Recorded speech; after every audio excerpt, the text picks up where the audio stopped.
Welcome to the TTS Talking Educators podcast. Each week, we'll be joined by educational experts from across the globe, offering exclusive insights, inspiration, and guidance to help practitioners unlock the potential for learning in the primary and early years. Hello, my name is Mark Loveday, your host for this week's TTS Talking Educators podcast. I'm the headmaster of Fruin College, an independent co-educational day and boarding school for students aged 7 to 19, specialising in dyslexia and co-occurring specific learning difficulties. I'm a specialist teacher, an SLE specialist leader of education for SEND, and have taught across primary, secondary and sixth form in both mainstream and specialist settings, holding a variety of leadership roles.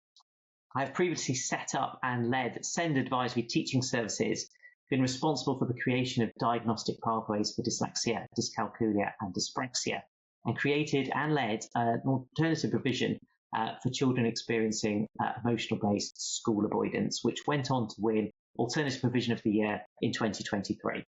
I'm a board director for the SBLD Assessment Standards Committee, known as SASC, and a trustee of a multi-academy trust, and I'm also a national and international speaker. In this final episode, we will address ways to create inclusive environments for children with autism. And it gives me great pleasure to welcome back Beccie Hawes as our guest on today's podcast. Hello, Beccie. Hi, thank you for having me for the last podcast. I can't believe we've got there. I'm very well. How are you doing? Are you okay? I'm good, thank you. Although I can't, like you, I can't believe we're on the final episode, which is just bizarre. But welcome back, and really looking forward to talking through kind of today's topic, really around this whole focus on, we've kind of explored throughout our journey on these podcasts, the identification of need, the misconceptions, those kind of social interactions, and how we can support our young people to be the best version of themselves, taking into account this idea of acceptance rather than awareness that we built on the last time. Today, really, the focus is going to be around how do we build that into our classrooms? How do we build these inclusive environments for our young people with autism? Yeah, I think it's a huge thing, isn't it? Because I think if we get it right from the off, we've taken many of the barriers away. I think it's interesting when I talk to students with any kind of disability, they talk about the fact that actually they're not disabled. It's the environment around them that disables them. And I think autism is a hidden disability, which can mean that we don't obviously go out of our way to support it, when actually, if we had someone in a wheelchair, we wouldn't remove the wheelchair or take away the ramp. So it's things like thinking through inclusion by design in my classroom, which I'm really into. So it's about from the off, assuming that it's vital for some but valuable for all, because that's my big mantra. It's having the basics in place consistently, day in, day out. So the visual timeline is always there. It looks the same in the classroom. It's always up to date. We've got the lighting right. We've got the seating right. We've got the basics of being comfortable right. You know, your Maslow's hierarchy of needs. Absolutely. Is all of that taken care of? Because once that is in place, then we can get into the nitty-gritty of what individual students might need as part of our high-quality adaptive teaching. But we've got to get it right from the off. And I think the big thing for me as well is to actually ask the children, no matter how old they are, what do you need? What works well in the classroom for you? Because we can make assumptions that we'd all like a bounce chair and a beanbag and a dark den, but actually not everyone does. And that might not be the thing that's needed for your classroom. So for me, it's about having lots and lots of non-negotiables. These are the things that are in place that support effectively in this classroom for this learner. And it is about them being consistent throughout school, but being progressive with that consistency. So it might not be an objects of reference timeline in every year group. It might be a written checklist, more akin to what I'd have in my planner for secondary school up at the top of the school. But also maybe still for some students, they might need those objects of reference, so they're still there too. But it's about being non-negotiable in terms of here is the bread and butter of a brilliant inclusive classroom, and not big expensive things. It's the little things that all add up and make a difference. Absolutely. And, I had the privilege of presenting at the Test North for Yeah, TTS, and that was all around getting it right when the money is tight. And that's, I yeah. think it is very much around, it doesn't take an awful lot to be building a truly inclusive classroom. But what it does take is that knowledge and understanding. So, one of my kind of pet hates really is walking in and you've just got this explosion of a classroom and actually thinking, yeah, great, we can have a certain area that's got a lot of information, is really interactive, but we also need to be thinking about that sensory overload for so Yeah. many of our students, and having environments that differ. Yeah, I think we practice what we preach very much here at Cadmus. So in the room I'm in right now is our training room, and we have got a copious amount of different kinds of refreshments in one corner. The room is deliberately laid out so that there's lots of space. There's a variety of seating options. Even though I have adults in here, there are boxes of sensory tools on every single table. We've got cushions, we've got blankets, we've got a zone where the lighting isn't as harsh. And we've just done that on the assumption that for some people, that might be just what they need, but it's not going to hurt anyone if it's not. It's allowing our adults that come into our training room, and this applies directly to your classrooms, to have some choice. Actually, I'm feeling a bit like this, so I need that. Or I'm feeling a bit, I need a coffee. And if we can give them that choice, we're fostering independence as well, aren't we? We are. Yeah, and then again, and also because, if you like, there's boxes of different sensory tools out, it's a buffet of sensory tools, not a menu that's set. And I think that's what we need to think of about in our inclusive classrooms. Yes, we've got all of these non-negotiables that is good practice to have around a low arousal space, etc. There is an element of choice within that, so that you can start to develop your interoceptive senses of, my body feels like this, I think it's telling me that, I'll test my hypothesis with this, now I'm good to go, I can learn. Absolutely. And I think, it does come back down to, these are the expectations in our classrooms across the school. So, I mean, for example, for us here at Frome, we've got the sensory boxes in all of our classrooms where students just go and help themselves to what they need at that particular point. There's kind of low arousal zones in terms of thinking of our displays that aren't just completely overwhelming, but also knowing, particularly in a secondary environment, that actually the layout of what's available is the same. So I need to go and get myself a whiteboard because that's how I want to record or to get my answers down. And I know actually that's going to be here and that's accessible. And you're teaching self-advocacy, aren't you? You're teaching this out. So I recognise that, so I need to do that. And then I think we've got to think about inclusivity, not just in terms of the tools for the job, but the ethos and the feeling in that environment. Is this an environment where all of your children and young people feel genuinely valued, acknowledged and honoured for their own needs? I think that's really important. So it's the language that we use. It's the way we approach stuff. It's the being brave and asking, actually, because sometimes I'll say to the children and young people that I work with through this, well, I'm really sorry, I don't understand what this means, but I want to. Can you teach me? Help me to understand your autism or your whatever it is. I think that's really, really important. Completely. And again, it comes back down to what we said throughout, and it's not just our podcast together, but throughout this series, of this fact that actually, getting it right for our students with SEND is getting it right for all of our students. I mean, we've just talked about kind of a sensory overload in terms of a classroom environment, but actually, if we take that to our specific learning difficulties such as dyslexia and unpick that, the visual perception or the visual processing element of having something that is overwhelming, impacts our children and young people with dyslexia just as much in terms of that sensory overload for our young people with autism. And I think I get some people say, but I'm there to teach reading, I'm there to teach writing. Yes, you are. That is crucial. We're going to have those skills in place. We need to get jobs at the end of this.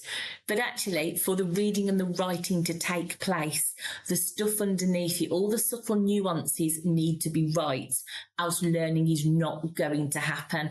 And if I have a feeling that I don't belong, that my needs aren't catered for, I'm possibly going to give you that back in terms of behaviour, which means not only am I not going to learn, but no one else is. and your time will be zapped by something that you don't want to be getting into. So I think actually it's savvy, it's time saving, it makes your classroom a better place. If your children and young people want to be there, they belong, they feel included, they will believe in themselves, and the learning then happens from there. Completely. And I think if we break that out, and I'm a firm advocate of the fact that actually, for me, the teaching, the specialism that you bring isn't your subject. It is your pedagogical knowledge of how do children learn and the approaches that we need to take. We know that that's starting to improve in terms of initial teacher education, but it's by nowhere where it needs to be. So in terms of building these inclusive classrooms, we've spoken around that knowledge that underpins it. Yes, we're teaching reading and writing, but what is that knowledge of that young person and the approaches? Where does a school start in terms of that exploring that training, that teacher development? I think it's very much around, it's learning your craft, isn't it? And it's actually, I think it scares me on some of the initial teacher training courses that we go on, that you get an hour on Down syndrome, an hour on autism, an hour on, and then you're supposed to become the expert in it and deliver it. When actually, I think what we've got to get our young teachers, our early career teachers to understand is that it's the Bananarama principle. For those of you that are old enough, it ain't what you do, it's the way that you do it. Yeah. I literally can teach anybody anything because I can get my subject knowledge. I've got AI, I've got Google, I can get that. I've got to practice looking at my children and working out what works best for them. And it literally is, you just got to shut the door and you've got to teach the hell out of it, and you'll soon look, and you've got to be brave. And I'm loving the adaptive teaching approach. And I know some people go, oh, it's another new buzzword. Actually, no, it's called doing your job. It's you looking, spotting what isn't working, being brave and changing it up. And I was observing some ECTs within our Cadmus family recently, and one of them, her lesson was dying. She was about 8 minutes in, and I was thinking, it was killing me. I was sitting on my hands not to jump in. And she just stopped the lesson, took a breath, went right back to the beginning, changed it up, and the children flourished. And she looked at me, and I just winked at her, and I thought that's exactly what we should be doing. And it's exactly what we should be doing for our autistic children, to bring it back to that. We need to look at it. We need to teach the hell out of it. And you know what? If it's not working, we're brave. We regroup. We try something else, and we ask the student what works for you. And what I tend to find is they don't give you wacky wild answers. I need to be sat on the back of a lion in the middle of maths. They'll actually go, could you just slow down, please? I had one child who said to me, you're too handsy, stop it. And he's right. Yeah. And so I just put my hands behind my back, and he wasn't doing it to be rude. It was true. These hand gestures was a sensory overload. My top was a visual treat that was making his head hurt. We had a chat. I tweaked it up, and things were better for him as a result. It makes a huge difference, doesn't it? It really does make a huge difference. And I think in schools, we've got a real hang up, particularly in the mainstream sector, of actually everything has to be in books, everything has to be taught in this way, everyone has to be sat at a desk. And, I think we're starting to really feel the repercussions of schools not doing SEND well because they haven't necessarily got that tool or that breadth of knowledge and that freedom to be able to do it well. And I always point out to schools, special schools are judged on the same framework in terms of inspection as mainstream colleagues. Yeah. Yeah, and I think we talk, when I do like the adaptive teaching bit and I talk about inclusivity, I talk about animal sentinels, the wonderful little canaries that were put in a cage and taken down the mine. And the minute the canary died, they thought it's not a safe environment, let's get out of here. Our children are animal sentinels. Some of them are telling us through their behaviour that this environment is not working for me. So what do? We just perhaps reduce their timetable and give them more of the same, when actually what we need to do is go, okay, let's be brave. Let's change it up. Let's try something else. It's a scary analogy, but I think it's true. We're sometimes ignoring autistic children, especially, to make them fit a square peg into a round hole. And if we keep bashing that peg, all that happens is you get a broken peg. Completely. I think, again, if we look at the national picture in terms of numbers of children out of education, that really is telling us, if we look at the national SEND crisis going on at this moment in time, that really does tell us that we're not getting it right.